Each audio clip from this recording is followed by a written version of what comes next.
Oi, pessoal. Então, hoje a gente vai conversar um pouquinho sobre organizações exponenciais, que é um tema, né, que a gente trata dentro do módulo de estratégia do IBELT.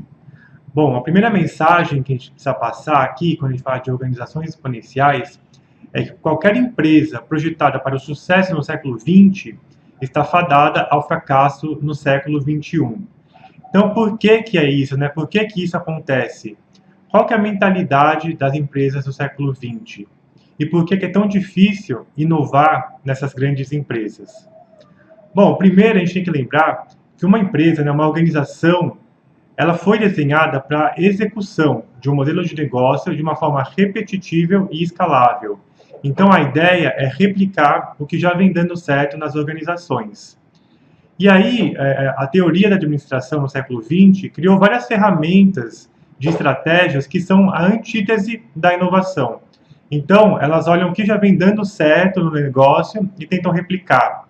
Elas criaram estruturas hierárquicas, onde as pessoas têm que ficar dentro do seu departamento, não podem conversar com pessoas de outro departamento sem passar pela gerência, por exemplo, e isso acaba inibindo muito a inovação, porque as pessoas não trocam ideias, ficam sempre no seu departamento, fazendo sempre as mesmas coisas, pensando nos mesmos produtos. Essa que é a lógica das organizações do século XX e que atrapalha bastante a questão da inovação. Quando a gente pensa em indicadores de desempenho, eles privilegiam sempre a execução. Então, a produtividade, fazer mais do mesmo. E toda vez que um processo de execução ele é implementado, a inovação acaba morrendo um pouco, porque o foco fica sempre na execução e muito pouco na descoberta em fazer coisas novas. Bom, em resumo, né, as organizações do século XX, elas são hierárquicas, então são muitos níveis hierárquicos onde as pessoas não conseguem interagir com outros departamentos. Elas são orientadas para resultados financeiros, então sempre no fechamento de cada trimestre as pessoas precisam prestar contas, os acionistas querem saber quais são os resultados de curto prazo, não querem pensar no longo prazo. A estratégia, ela é uma extrapolação do passado. A gente está sempre olhando para o espelho retrovisor, né? O que vem dando certo é replicado no futuro e não pensar em coisas novas. Essas organizações, elas são intolerantes ao risco, elas têm processos muito rígidos, né? Então uma inflexibilidade nos processos, muitos colaboradores e muitos ativos próprios. O que isso atrapalha para a inovação? Quando a gente tem muitos colaboradores e muitos ativos próprios, é difícil a gente fazer uma mudança radical na estratégia da nossa organização. E aí, né, surgiu a Singularity University, que é uma instituição de ensino, né, americana, na Califórnia, que tentou repensar a estratégia e repensar as organizações para o século XXI. E eles trouxeram essa metodologia, né, esse livro chamado Organizações Exponenciais. A gente já tem ele em português também, vale muito a pena para quem tiver mais interesse nesse tema. E eles trouxeram realmente as características das organizações que estão mudando a configuração, né, da sociedade no século XXI. E aí eles trazem para a gente um pouquinho da diferença entre o linear, o crescimento linear e o crescimento exponencial. Um exemplo fácil da gente entender a diferença entre linear e exponencial é a gente pensar em passos, né? Se a gente der 30 passos lineares de 1 metro, a gente vai andar 30 metros. Mas, se a gente der 30 passos exponenciais, olha só qual a distância que a gente vai percorrer. 26 vezes a volta da Terra. Isso porque o exponencial ele vai multiplicando. 1 metro vira 2, depois 4, 8, 16, 32 e assim por diante. No final, a gente vai ter andado mais de 1 bilhão de metros pensando, né, nessa metodologia do crescimento exponencial. Então, é essa a diferença entre o crescimento linear das organizações tradicionais do século XX e o crescimento exponencial das organizações do século XXI. E aí, agora, a gente vai ver um pouquinho das características das organizações exponenciais e como que a gente pode usar isso nas nossas organizações. Bom, aqui a gente tem um gráfico, né, que mostra um pouquinho do que a gente comentou na diferença entre o linear e o exponencial, onde as organizações do século XX têm esse crescimento 1 por 1, né, o crescimento linear, e as organizações do século XXI têm esse crescimento exponencial, onde no começo ele é muito pequeno, muito tímido, mas que quando chega no ponto de inflexão da curva, ela realmente tem essa grande explosão, causando, né, a disrupção nos mercados. E esse crescimento exponencial, ele se reflete também na capacidade das organizações de conseguirem recursos financeiros. Aqui nesse gráfico, né, a gente vê o tempo que as organizações levam ou levaram para captar $1 bilhão na Bolsa de Valores americana. Quando a gente vê aqui, né, as organizações das 500 maiores da Fortune, elas levaram aproximadamente 20 anos para conseguir R$ 1 bilhão de capitalização.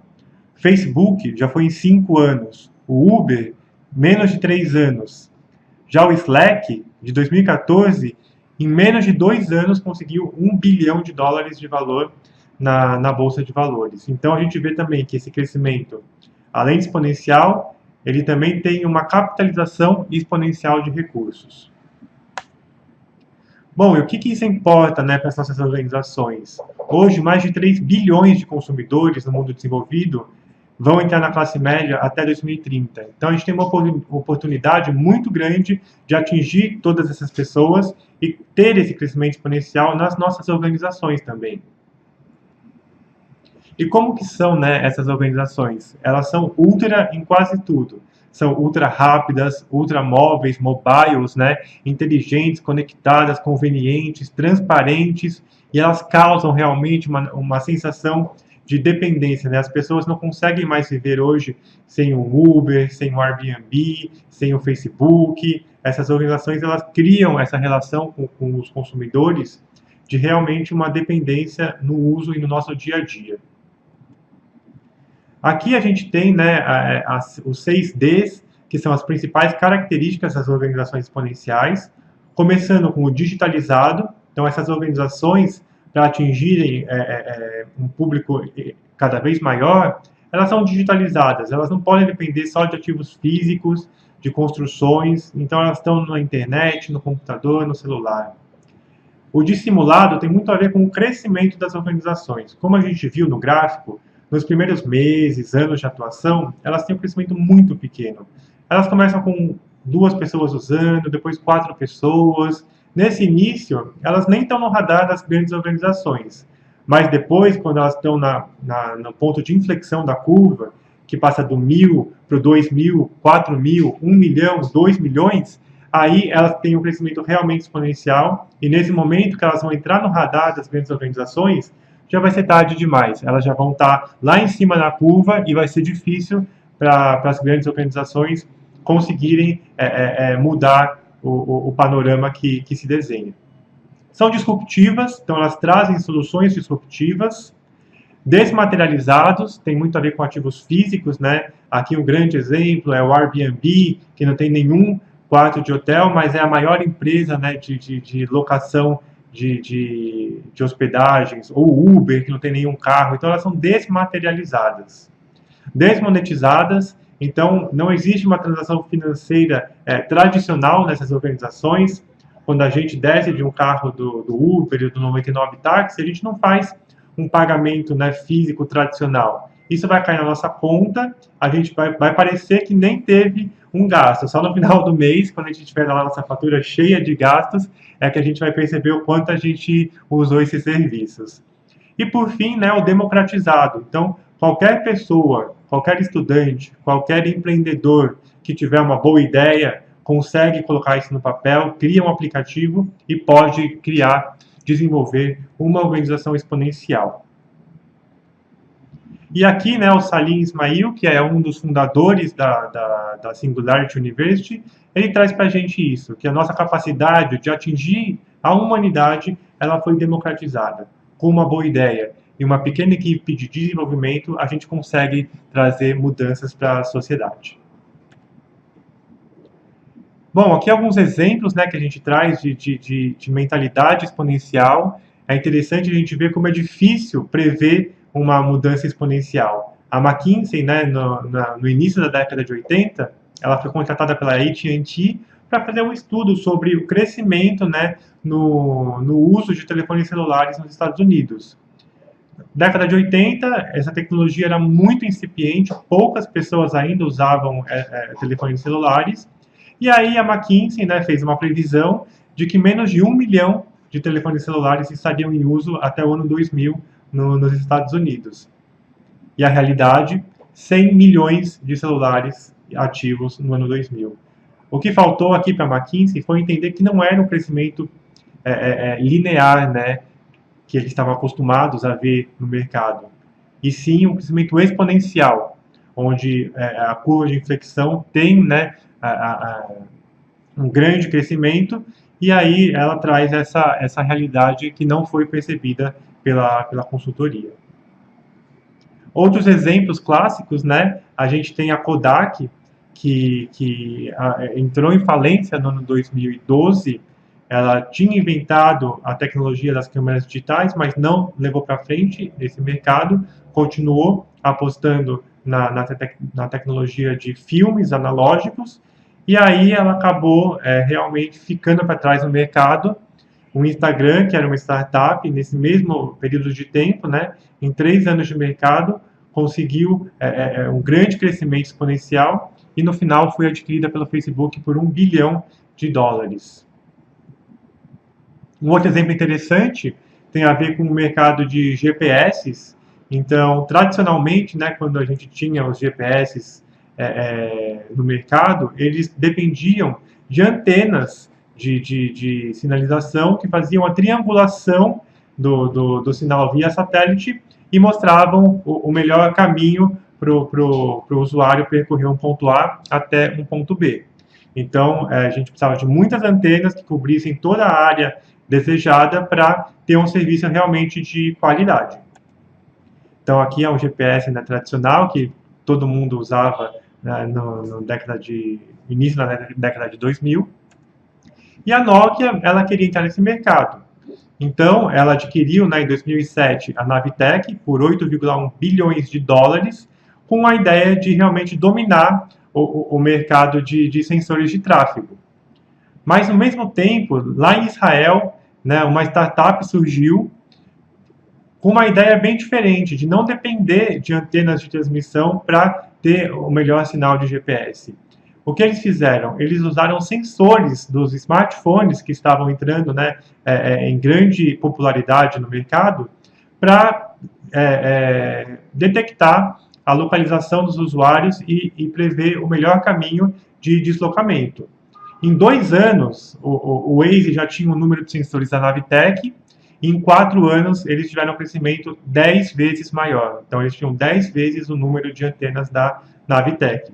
E isso, claro, com um custo zero, porque o nosso GPS, né, o nosso celular, é a antena que o Waze usa para fazer a triangulação e o melhor caminho para o usuário chegar até o seu destino. Bom, o final da história, né, a gente conhece. A Nokia que tinha um valor de mercado de $140 bilhões, em 2012 caiu para apenas $8,2 bilhões, e em 2014 eles tiveram que vender, né, todas as patentes de celulares para a Microsoft por $7,2 bilhões. O Waze, por outro lado, em 2013 foi adquirido pelo Google por $1,1 bilhão, e isso com uma estrutura muito enxuta, né? Eles não tinham uma estrutura própria, não tinham hardware, apenas 100 funcionários, mais 50 milhões de usuários. Então, eles realmente conseguiram um crescimento exponencial. Aqui alguns exemplos, né, que a gente já citou durante a nossa conversa: o Facebook, o Alibaba, Uber, Airbnb, todas as organizações exponenciais desmaterializadas, né? Então, o Facebook não tem nenhum produtor de conteúdo, mas mesmo assim é a maior plataforma de mídia do mundo. O Uber não tem nenhum carro, o Alibaba não tem estoque. Então, eles conseguiram realmente desmaterializar o seu modelo de negócio. E, por fim, a gente tem aqui algumas reflexões que eu gostaria que vocês, com calma, né, refletissem sobre a realidade das empresas de vocês, como que vocês estão se preparando para esse mundo exponencial, como que vocês estão acompanhando as startups do setor ou outros setores que podem afetar o negócio de vocês, e como que vocês estão fazendo, né, realmente para se preparar para o mundo no século XXI, para o mundo de organizações exponenciais, onde as estratégias tradicionais já não fazem mais tanto sentido assim. Então, espero que vocês gostem desse tema. Quem tiver mais interesse, tem o livro Organizações Exponenciais, ou a gente está à disposição também para trocar uma ideia com vocês, tá bom? Obrigado, pessoal, e boa leitura.